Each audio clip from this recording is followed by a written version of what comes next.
en train de dire des choses nouvelles. Ce n'est même pas là mon intention. Je pense simplement nous rappeler les choses que nous connaissons, afin que nous puissions nous affermir dans ces choses, et que le son de la trompette nous trouve prêts pour l'enlèvement. Amen. Car Jésus va revenir. Amen. Ce mois d'août, nous parlons d'explorer les secrets du privilège de souffrir pour Dieu. Souffrir pour Christ. Explorer les secrets du privilège. La première chose que nous devons savoir, c'est que souffrir pour Christ est un privilège. Amen. J'ai parlé à quelqu'un? Amen. Est-ce que vous m'entendez dehors là-bas? Souffrir pour Christ n'est pas donné à tout le monde.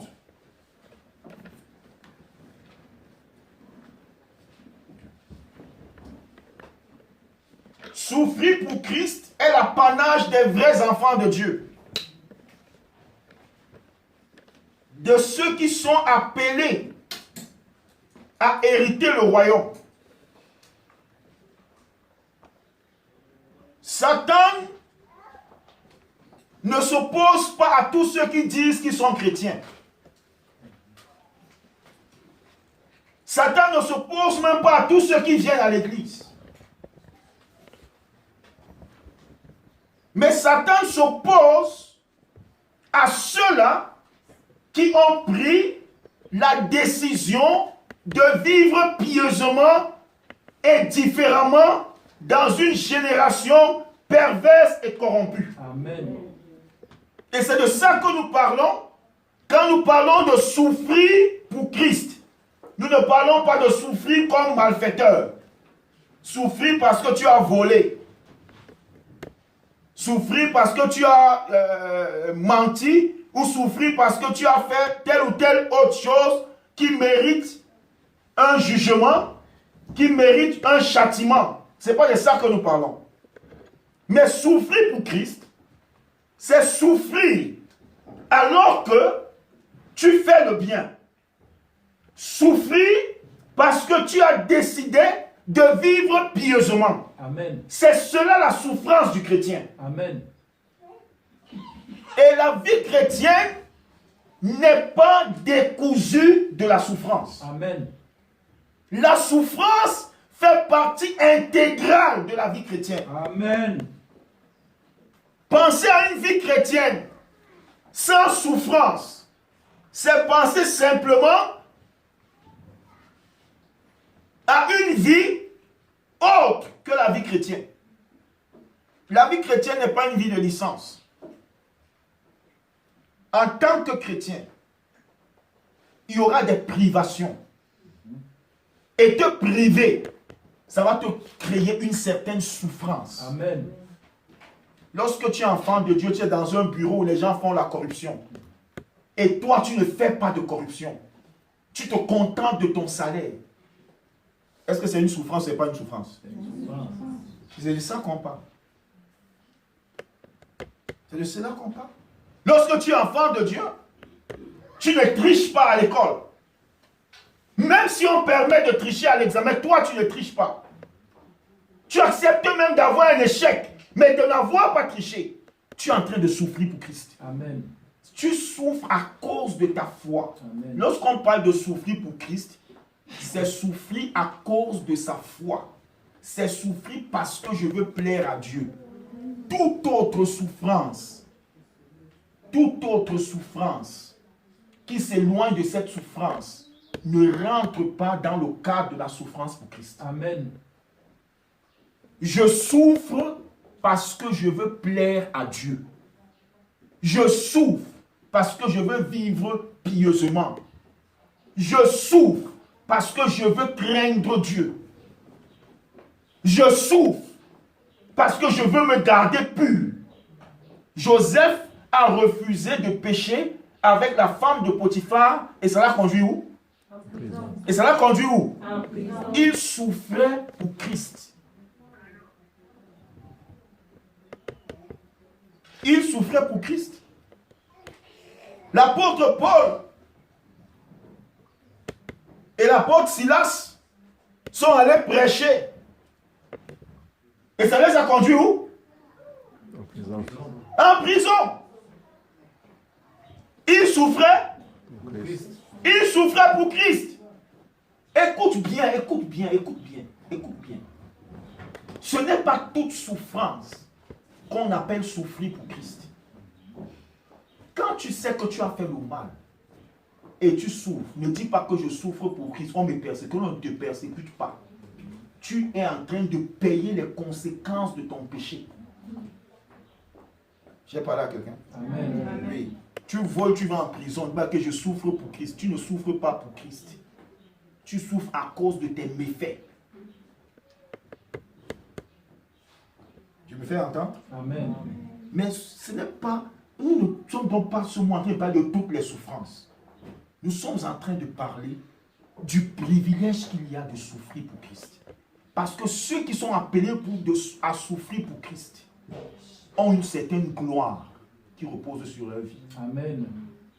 C'est pourquoi la souffrance pour Christ ne nous décourage pas. Au contraire, elle nous encourage. Amen. Si tu es accusé faussement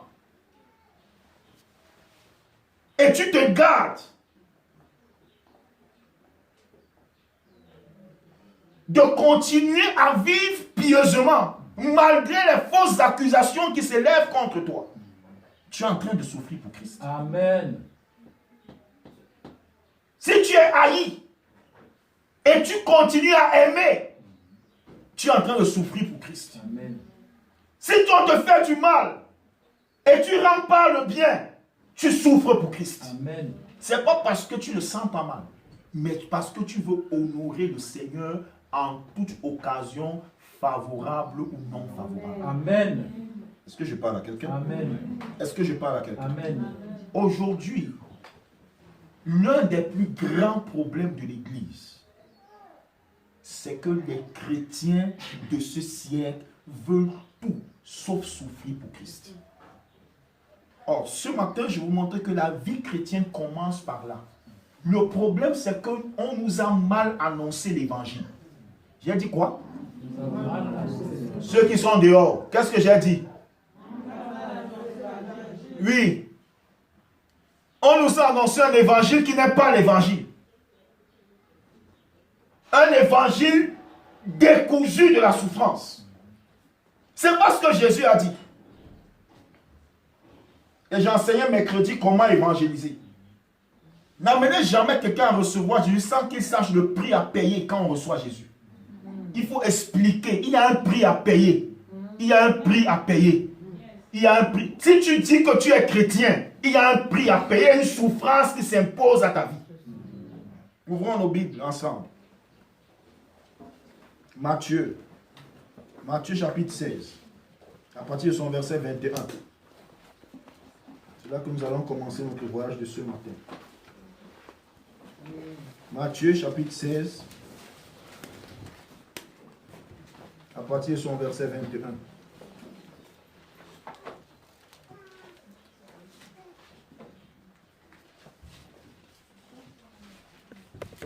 Si tu as la page, dis Matthieu. Est-ce que quelqu'un peut faire la lecture pour nous? Matthieu chapitre 16, à partir du verset 21, je lis au nom de Jésus. Oui. Dès lors, Jésus commença à faire connaître à ses disciples qu'il fallait qu'ils aillent à Jérusalem, qu'ils souffrent beaucoup de la part des anciens, des principaux sacrificateurs et des scribes, qu'ils soient mis à mort et qu'ils ressuscitent le troisième jour. Pierre, l'ayant pris à part, se mit à le reprendre et dit: à Dieu ne plaise, Seigneur, cela ne t'arrivera pas. Mais Jésus, se retournant, dit à Pierre: arrière de moi, Satan, tu mets en scandale car tes pensées ne sont pas les pensées de Dieu, mais celles des hommes. Alors Jésus dit à ses disciples, si quelqu'un veut venir après moi, qu'il renonce à lui-même, qu'il se charge de sa croix et qu'il me suive. Car celui qui voudra sauver sa vie la perdra, mais celui qui la perdra à cause de moi la retrouvera. Et que servirait-il à un homme de gagner tout le monde s'il perdrait son âme? Ou que donnerait un homme en échange de son âme? Car le Fils de l'homme doit venir dans la gloire de son Père avec ses anges, et alors il rendra à chacun selon ses œuvres. Je vous le dis en vérité, quelques-uns de ceux qui sont ici ne mourront point, qu'ils n'aient vu le Fils de l'homme venir dans son règne. Amen. Amen. Amen. Amen. Que quelqu'un lise du dehors et à haute voix. Qu'un lecteur lise du dehors. Vous n'avez pas de Bible dehors?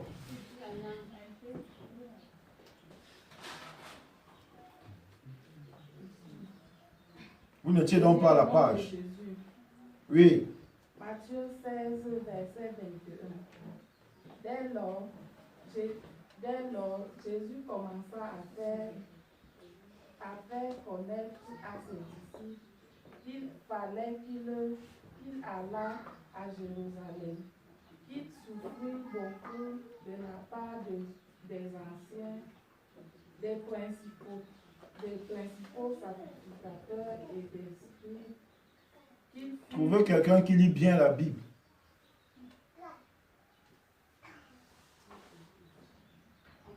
J'ai dit du dehors. Il y a plein de jeunes dehors. Vous n'avez pas de Bible? Tous ceux qui n'ont pas de Bible, levez-vous. J'ai dit tous ceux qui n'ont pas de Bible dehors, levez-vous. Je ne suis pas en train de m'amuser.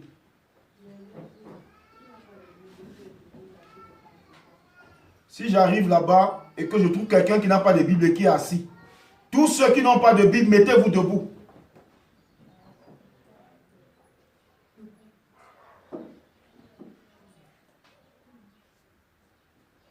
Vos Bibles sont où?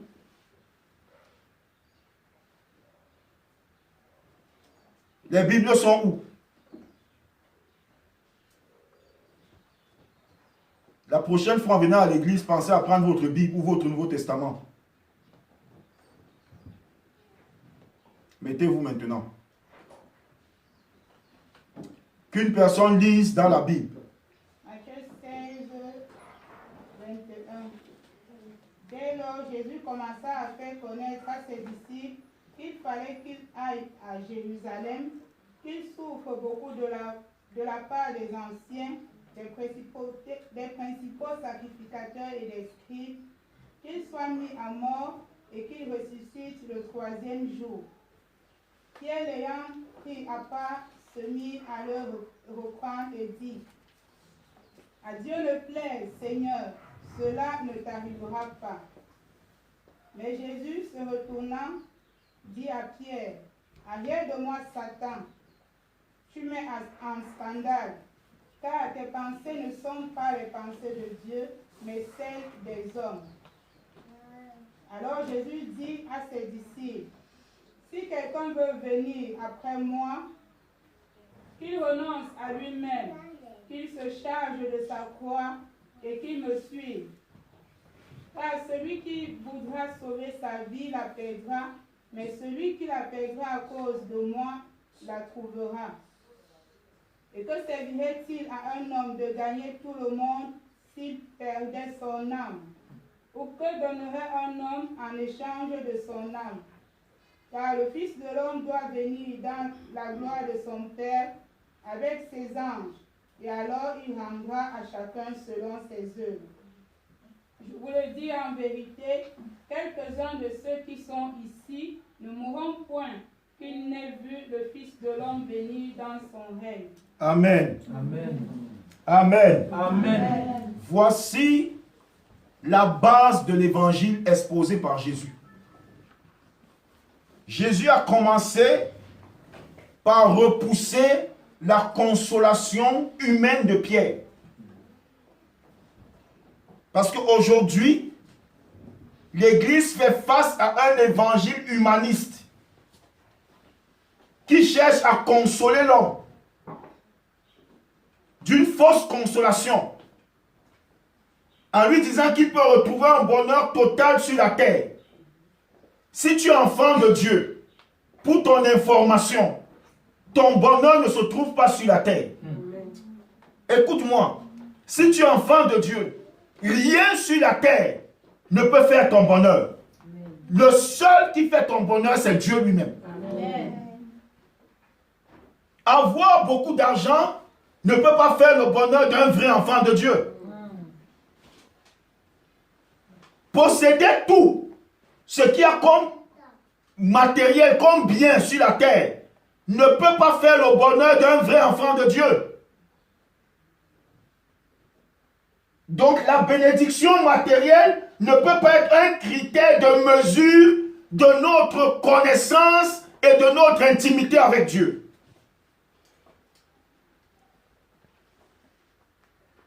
Toutes ces choses, le Seigneur nous les donne pour qu'on s'en serve, pour le glorifier.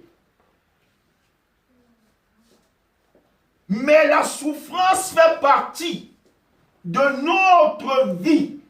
Jésus dit à Pierre, arrière de moi Satan, tes pensées sont en scandale. Qu'est-ce que Pierre lui disait? Il lui disait, tu ne vas pas souffrir. Non, Dieu ne permettra pas que tu meures. Dans la version, le Seigneur, il a dit, tes pensées s'opposent à ma mission. Tu comprends ça? Il dit, tes pensées s'opposent à ma mission. Tes pensées sont contradictoires avec ma mission. Jésus est venu sur la terre pour mourir. Amen. Jésus est né, il a grandi, sachant qu'il va mourir pour sauver l'humanité. Amen. Et Pierre lui dit non, Dieu ne permettra pas que tu ailles à la croix. Il dit, Pierre, tu mets un scandale. Aujourd'hui, si tu dis aux chrétiens qu'il ne va pas souffrir, il crie Amen, tu vas souffrir. Amen. Si tu veux aller au ciel, tu vas passer par la souffrance. C'est par beaucoup de persécutions qu'il nous faut entrer dans le royaume. Amen. C'est pas beaucoup. La persécution parle de la souffrance. C'est par beaucoup de persécutions qu'il nous faut entrer dans le royaume. Pourquoi nous sommes persécutés? Parce que nous ne voulons pas vivre comme le monde. Tu as compris ça? Amen. Oui. On va t'insulter dans ton lieu de service. Parce que tu ne veux pas vivre comme le monde. Amen. On va se moquer de toi dans ton école. Parce que tu ne veux pas vivre comme le monde. Mais si tu veux vivre comme le monde, tu ne vas pas avoir le privilège de souffrir pour Christ. Amen. Aujourd'hui, l'Église veut adopter les systèmes du monde. Veut adopter la façon de faire du monde. Et tu te disqualifies de l'amour de Dieu, de l'amitié de Dieu. Parce que la Bible dit, celui qui veut être ami du monde devient ennemi de Dieu. On ne peut pas être ami du monde et ami de Dieu. Si tu veux être ami du monde, tu deviens ennemi de Dieu. Si tu veux être ami de Dieu, tu deviens ennemi du monde. Ennemi du monde. Amen. Ennemi du monde. Amen. Mais qu'est-ce que tu cherches? Jésus dit à Pierre, non. Je ne suis pas sur la terre pour amasser comme les autres. Moi, je suis sur la terre de passage. Et je vais à la fin de ma mission. Pierre voyait Jésus. Jésus était plus jeune que Pierre. Pierre était plus âgé que Jésus. Peut-être vous ne le savez pas. Pierre n'était pas seulement le doyen des apôtres, mais il était le doyen d'âge. Il était beaucoup plus âgé que Jésus. Il dit non, ça ne t'arrivera pas. Comment tu es si jeune à 33 ans? Jésus lui dit non, ma mission est accomplie. Je dois passer par cette souffrance. Je dois passer par cette souffrance. Je dois passer par cette souffrance. Il y a des souffrances par lesquelles le chrétien doit passer. Et Jésus continue. Jésus continue. Il ne s'arrête pas là. Il dit à ses disciples, si quelqu'un veut venir après moi, qu'il renonce à lui-même, qu'il se charge de sa croix et qu'il me suive. Amen. Si quelqu'un veut venir après moi, qu'il renonce à lui-même. La première chose qui impose aux chrétiens la souffrance, c'est le renoncement à ses propres désirs malsains. Amen.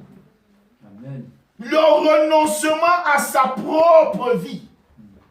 Parce que tes désirs, les désirs de la chair, sont contraires à ceux de l'esprit. Amen. Comprenez, n'est-ce pas? Amen. Le renoncement à tes propres désirs, c'est ça qui t'impose la première souffrance.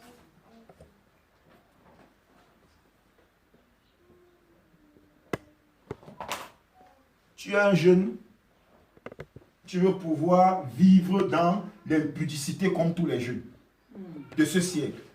Si tu es un jeune chrétien, il t'impose de garder la pureté. Amen. Amen. On paye un prix pour ça. Amen. Oh, On paye un prix pour ça. vérité. On paye un prix pour ça. C'est un honneur pour un jeune homme, pour une jeune fille, de garder la chasteté. Amen. Amen. C'est un honneur. C'est un honneur. Si dans le monde, c'est une honte et une confusion, dans le royaume de Dieu, c'est un honneur. Vérité. Écoute-moi, Amen. c'est la chasteté de Joseph qui l'a conduit au trône. Amen. Un jour, ta chasteté va te payer. Amen. C'est bien de dire que Marie a eu une grâce, mais elle était une fille vierge et chaste. Oui, c'est une grâce, mais elle a payé un prix pour ça. Amen. Elle a payé un prix pour ça.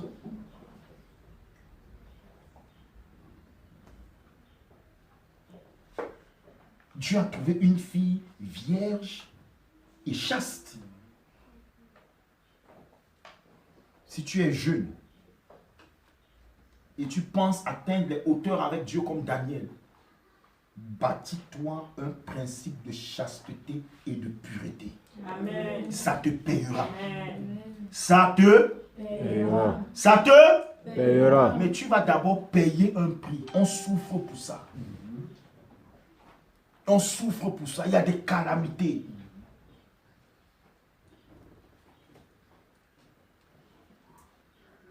La chasteté. Tu payes un prix pour ça. Tu veux entrer dans la facilité comme les autres. Aujourd'hui, il y a des chrétiens. Ils ne veulent plus travailler. Ils veulent aussi acheter des concours comme les autres. Ça, c'est une rétrograde. Ça s'appelle la tricherie. Ça s'appelle la fraude. Et c'est un péché. Est-ce que j'ai parlé à quelqu'un? Amen. Si tu veux rentrer dans cette école, prie et étudie. Dieu va t'introduire là-bas. Amen.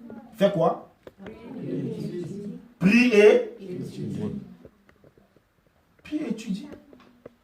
Dans le royaume de Dieu, il n'y a pas de place pour la paresse. Il n'y a pas de place pour la facilité. Il n'y a pas de place pour la fraude. Tout enfant de Dieu qui triche dans un examen et qui réussit à faire un examen a un diplôme truqué. Amen. Si personne ne t'a jamais dit ça, écoute ça bien. Amen. Oh, Tu as un diplôme truqué. Un diplôme qui ne représente pas ton niveau. Tu es un menteur. Parce que tu as triché. Tu ne triches pas parce que tu dois répondre à ton niveau.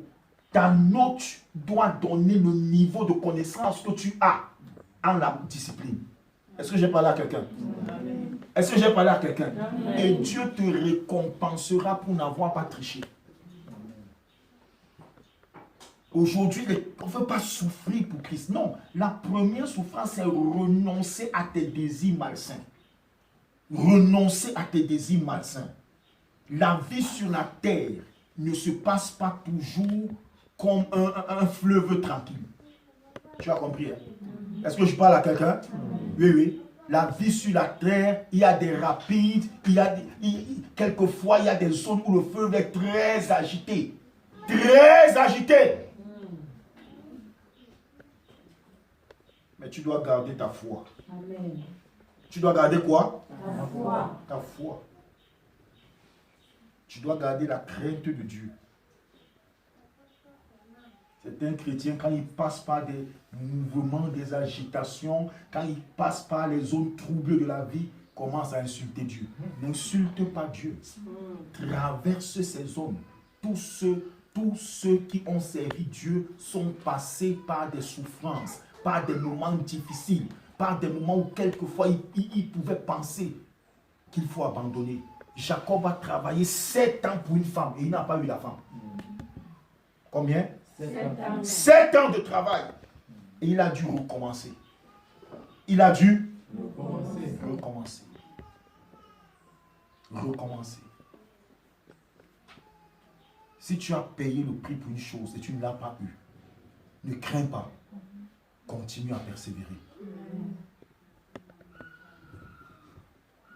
La souffrance fait partie de notre vocation. Amen. Dis à quelqu'un. La souffrance fait partie de notre vocation. Dis à quelqu'un. La souffrance fait partie de notre vocation. C'est pas la souffrance que nous nous tenons comme différents du monde. Je ne veux pas vivre comme vivent les mondains. C'est pourquoi je souffre. C'est pas facile. C'est pas facile. Moi, j'ai grandi dans l'église. Je suis né dans une famille chrétienne. J'ai reçu Jésus à l'âge de 10 ans. Donc, je sais ce que c'est que la souffrance de la foi. Je sais ce que c'est. J'ai essuyé et j'essuie jusqu'à aujourd'hui beaucoup de souffrances. Mais je ne peux pas faire comme tout le monde. Parce que je ne m'appelle pas tout le monde. Je suis un enfant de Dieu. Je dois être différent. Je dois être différent. Est-ce que je parle à quelqu'un? Est-ce que je parle à quelqu'un?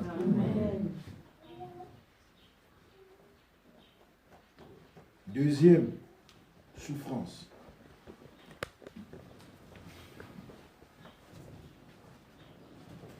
Qu'il renonce à lui-même. Qu'il se charge de sa croix. Une chose que l'Église ne veut plus entendre. Qu'il se charge de sa croix. La seconde souffrance du chrétien, c'est la souffrance parce qu'il ne veut pas adopter le monde. Amen. La croix est l'élément par lequel le monde est crucifié pour moi, comme moi aussi, je suis crucifié pour le monde. Pose-toi la question ce matin, est-ce que tu es crucifié pour le monde? Si tu es crucifié pour le monde, commence par regarder ta manière de te coiffer, ta manière de t'habiller.